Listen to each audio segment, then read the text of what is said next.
welcome back to the official Sasquatch and Squirrel show. Today, we're going to talk about what could be considered a touchy subject. We're going to talk about cults. Dun dun dun. Dun, dun, dun. Everybody's heard of a cult at some point in their life, whether it's the Manson family, Heaven's Gate, Jonestown, I think is probably the most popular one. And we're not going to pick on anybody per se. We just want to dive into what makes a cult appealing to certain people. Is it the leader? Is it the structure? What makes a cult sexy? What do you think, Tim? There's a lot of flash when it comes to some of these cults. I mean, people are provided an organization to be part of, because a lot of people really do want an organization. Right. They want to follow something bigger than themselves. They want to belong. I do believe those are the main reasons why people are attracted to these cults. But then when they get in, some people realize, oh shit, this is not what I'd hoped it'd be. Exactly. Granted, some people leave them, some people don't. Correct. And I think that with these cult leaders being as they are, as charismatic, and especially if they're an attractive person, because somebody is more likely to look at someone who's attractive and believe them. True. I guess probably the most popular one would be Jim Jones. Yeah, that's the People's Temple. Yeah, for people that don't know, Jim Jones was a very charismatic guy from California in the late 60s, early 70s, and into the late 70s. He convinced people that he could give them a utopia where everybody was equal. It had a lot of socialist views in it. And then I think he got big enough to where he was able to make Jonestown in Guyana. Yep. We have to think about where America was around that time. People of color wasn't being treated as equal as they are today. There's a lot of racism. Heck, some of these people couldn't even get a job to feed their families. So when they went to go follow him, they felt like they were finally free of that nonsense. Exactly. And, you can't really blame somebody for wanting to get away from persecution. No, not at all. However, they didn't know that they were actually walking straight into persecution. Exactly. He got so paranoid there towards the end that he had armed guards everywhere. People weren't allowed to come and go freely. That's the problem. When you join a collective, you don't have any personal belongings. You don't have money. You don't have freedom. And to me, giving up your freedom is the worst possible thing to do, because you give up your autonomy, you give up everything. Yeah, much like what we're dealing with today. They take little freedoms away from you at a time. And there's a saying where if you take the dog's chain one link at a time down every day, he doesn't realize that he's losing his freedom slowly. So he doesn't fight it. Yeah. And then you have the other ones, like Charles Manson, for example. His whole thing was he wanted to start a race war, helter skelter. He's a little bit of a unique individual. And I mean, his situation was unique because he didn't actually kill anybody. He just convinced people to do his bidding for him.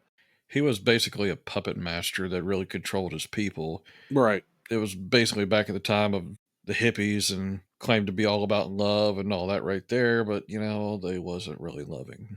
No, they weren't. So he went to jail for being the mastermind of the murder. Yes. That's what I was saying with the whole unique situation. I mean, he's still a psychopath, don't get me wrong. Absolutely. Let's talk about some more of these leaders. You had Marshall Applewhite of Heaven's Gate was in California. Is the Hellbop people, correct? Yeah. I guess what we can talk about is what makes these people so appealing. I guess it's their charismatic nature. And usually they're offering somebody a pathway. Yeah, a pathway to either to God or generally it's religion or right. And I hate to give religion a black eye with this stuff, but a lot of these people revolve around religion. They think they're either a disciple of God or the God that they're, portraying themselves. Exactly. And I mean, I'm not trying to let the followers eke away with no accountability whatsoever. It's because there's a point to where you have to say, hey, this doesn't feel right. This doesn't seem like this is the path that I want to take. You get these people who show up looking for something to believe in or to belong to. Absolutely. Everything looks great on the surface, but once you start digging deeper, then you realize, crap, I screwed up. By then, it's usually too late. Yeah, and not all cults are necessarily abusive, but they all have a commonality. There is a lie. For example, the Heaven's Gate one that you mentioned, nobody was abused in this. Nobody was forced into suicide. Marshall Applewhite convinced several people to mass suicide. there's a lot of people that was like spread rumors of how bad it was on the inside, how nasty it was. But then when the cop went in there and looked at it, he's like shocked at how clean everything was. Right.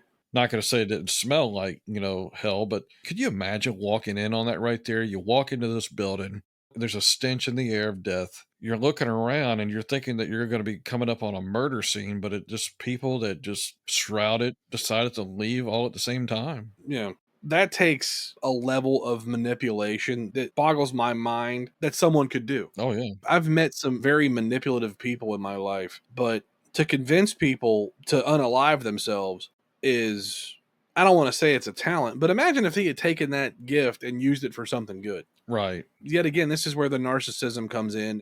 To think like that, hey, you know what, I could be a savior to people is kind of batshit crazy. Yeah, I think you hit the nail right on the head. And yes, we have the cult leader, and yes, we have the follower, but then you have the children, which are the actual real victims when they're actually born and raised into this kind of society. Mm-hmm. Imagine how they feel when they realize later on after the shit dissipates, fuck, everything I knew was a lie.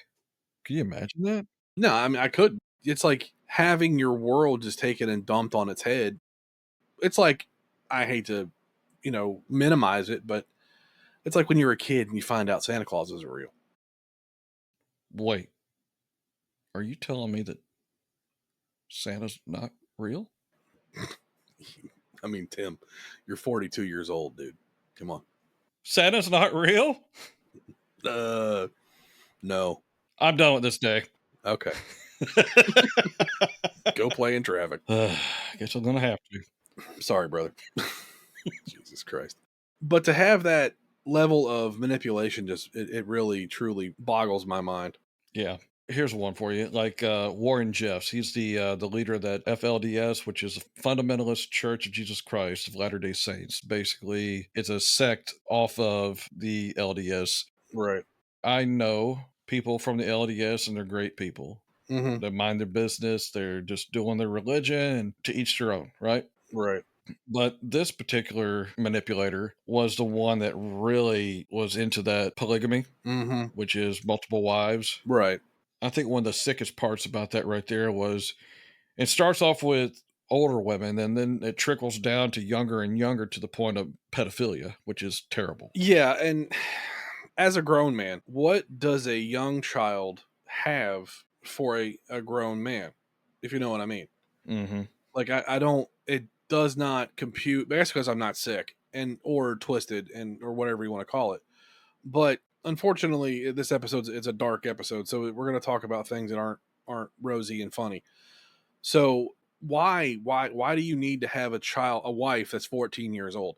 What does that do besides feed your ego and feed your lust and your sick brain?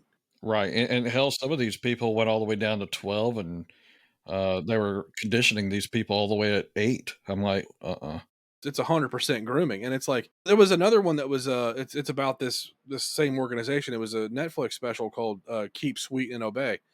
It was fucked up, dude. I mean, the idea that these men, and and it's mostly men, let's face it, it's ego driven men yeah, that do this, and it's like makes my skin crawl. And the only cure for pedophilia is a bullet, right, acute lead poisoning. And these people can say they've been rehabbed and all that stuff. It just pisses me off because you don't hurt old people and you don't hurt children. right. Those are two groups of people that you just don't fuck with me because they can't defend themselves. Exactly. And one of the things that they really did to the older people is they took their money. They convinced these people that their money is, the leader's money now. So it's like, give me your money. Yeah. We have to fund this organization. It's usually we're going to take away your freedom, you're going to take away your money, and oh, by the way, I need to fuck your wife. Mm-hmm. That's how David Koresh was. He was like, if somebody came in, they had a wife, he had to have his way with him, impregnate him, Oh yeah, and then cuck the other guy. pretty much. And it's like, dude, there's not. Listen, I don't share much in my life, and the last thing I'm ever going to share is my woman. Right. If you want your kneecaps to continue bending the right way, shut the fuck up. It pains me to see people believe in a person so much Mm-hmm. that they want to give them everything like that, their child, their money, their freedom. I understand it's a lot of conditioning, a lot of brainwashing and such like that. But when they actually get away from the cult, if they're able to get away from the cult, they realize they fucked up so much. And like a lot of people have to live with that guilt, that torment for the rest of their lives. I mean, I don't know about you, but if I was in something like that and my world was turned upside down, it would take a lot of counseling to get me back straight, if ever.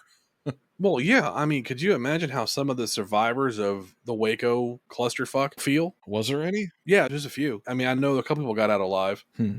Like I said in the last episode, the Killdozer episode, all this stuff could have been avoided. Not the cult part, but the Waco thing, if they had just been communicated. Because, the whole thing that happened with Waco is they went there on guns. Yeah, I think he was being charged on some kind of weapons cache or something like that, and that's what they were after him for. Yeah, he had like automatic weapons or something like that. But my point is that so if they had just talked it out, and this is right after Ruby Ridge, and the ATF really screwed the pooch on that one. Oh yeah. As the onion was peeled on the Branch Davidian, you realize, okay, this guy's nuts. Yep. Talking about how he's the Messiah and blah, and like, stop. That whole Branch Davidian thing is like, even before David Koresh even got involved in that right it was still like a Branch Davidian type entity, and it was just like one person after another, and there was a lot of back and forth of who's going to be the new leader of this, because this leader's out or died or whatever. Mm-hmm. Now this guy thinks he is the son of God or whoever it is, and there's a lot of back and forth on that right there. And then finally, when David popped up, it's like, here he is. This is the guy. Right. I'm pretty sure there's more to that than what I'm saying, but it's just like that's the way it seemed to me. Yeah, the Branch Davidian was founded in 1955. There's a lot of different cults out there. A lot of them are practically unknown. Mm-hmm. Regardless, it's the same story all the time. Mm-hmm. Give me your freedom, give me your possessions, give me your full and total attention. I need complete and total control. Mm-hmm. I am God. I am a God. I am a leader. You owe me everything. I am the one. And it's just like it's the same stuff over and over and over. And Yeah. you hear people talking about it, you hear the red flags, but people still gravitate to this. And I wonder why. Because they're desperate for something to belong to, and they're desperate for something to believe in. There's plenty of religions out there, but I'm not saying that you need to be, to be a good person, you don't have to be a religious person. I've met some atheists that are great people, and I've met a bunch of Christians that are fucking dicks. Yeah. Yeah, I've been fucked over many times by several Christians or people who claim I'm a Christian. But it's like I'm not picking on just Christians, but I have had better relationships with people who were not involved in religion. And granted, Mm-hmm. I understand that when people go to church, they're there to get better. They're not better. Mm-hmm. They are there to learn to get better and how to become better people. And if people need that, I am fully for it. Always find a way for self improvement. But there comes a point when does your religion turn into a cult? I mean, there's some religions out there that could be called cults, and they want you to not even be part of your own family. Everybody wants that sense of being a part of something bigger than themselves. Right. That's why we all have that sense of community, or we need that structure in our life, Mm-hmm. and it needs to be something that is tangible. Well, just like you said, have structure in your life. I mean, Right. I'm not saying this is a cult, but for example, when a military person has been overseas, they're used to the military structure, and then they come and try to integrate into society. A lot of them have a hard time, and they actually want to go back to the military because that's what feels right to It's them. being institutionalized. Right. And not saying that the military is bad for that. I mean, No. that's a hell of a structure. Mm-hmm. And then when you come into real life, it's very loose, and now you have to make your own structure. And a lot of people don't have that. They're used to people telling them what to do. There's a lot of that going on in cults. You got cult members who left, then they try to join society. Mm-hmm. And of course, what happens? They end up either wanting to go back to the cult, or they have an extreme hard time trying to find their self in real life again. Mm-hmm. It's amazing how hard that would be. I mean, I could not imagine. No, I couldn't either. The way I grew up could have been considered cult-like because it's an off branch of Christianity. I'm not going to name names of it or anything, but I woke up from that and I realized, hey, you know what? This is not how I need to live my life. It doesn't need to be this strict. I can't put this much pressure on me to live this way, so I need to find a different way that I can live. A lot of people don't have that sense of self to know that, or that self-awareness. Yeah, absolutely. And just a personal story about me as well. I tried going to church. I couldn't really feel a sense of belonging. I felt really out of touch with myself and out of touch with my character. And I'll tell you what happened. So I was at this church one night. There was a guest speaker, and this guy, he come up and he was all pretty, and then he started to spiel. And one thing that I noticed was he was acting like he was crying, but there was alligator tears, meaning no tears at all. I started watching the people around me, and they were like just sucking this guy up. And I'm like, I felt at that moment like I was in a cult. I'm like, these people are not seeing the bullshit this guy's throwing, and they're following it, and they're loving what he's saying, and they're wanting more of it. I was like, this is exactly the mindset of what happens. And I had to get the fuck out of there, dude. No, for sure. When I walked out that day of that church, he had his little stand up there with all of his little songs on CD and his videos and his books and his hats and all of his merchandise and all that right there. And he asked me, he was like, "Are you not going to buy anything?" I'm like, "No, I am not." Right. Well, why not? Because honestly, I saw your performance and I thought it was very poor, and I think I'm out of this church. Goodbye. Right. And I walked out. That was the last time I stepped foot in that church. Yeah. It's just like, it really showed me, you got to be careful what you believe in. Just like you said in the very beginning, at no point in time are you supposed to not have logical thought. If something seems like bullshit, it probably is. You have to have that level of clarity and self-awareness to say, hey, you know what this person is doing is not for me, and be able to walk away from it. And that's the bottom line, I think, is what it is just think for yourself. Don't allow yourself to be so vulnerable that you cannot protect who you are as a human being.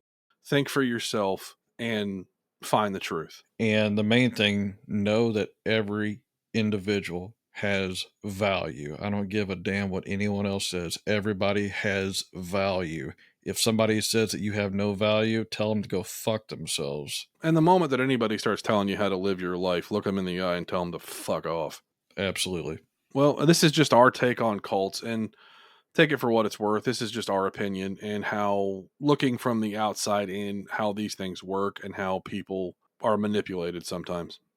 And one other thing that I wanted to point out was, if anybody happens to know anybody that is involved in a cult and they want them to get out, and two, if anybody is in a cult and they actually got this broadcast, just know there are many ways to get out.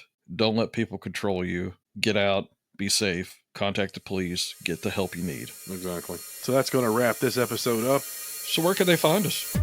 At the official SS Show on X, Facebook at the Sasquatch and Squirrel Show. We are now on Rumble as well at the Sasquatch and Squirrel Show. And that's it. Follow the questions. Find the truth. Thanks for listening.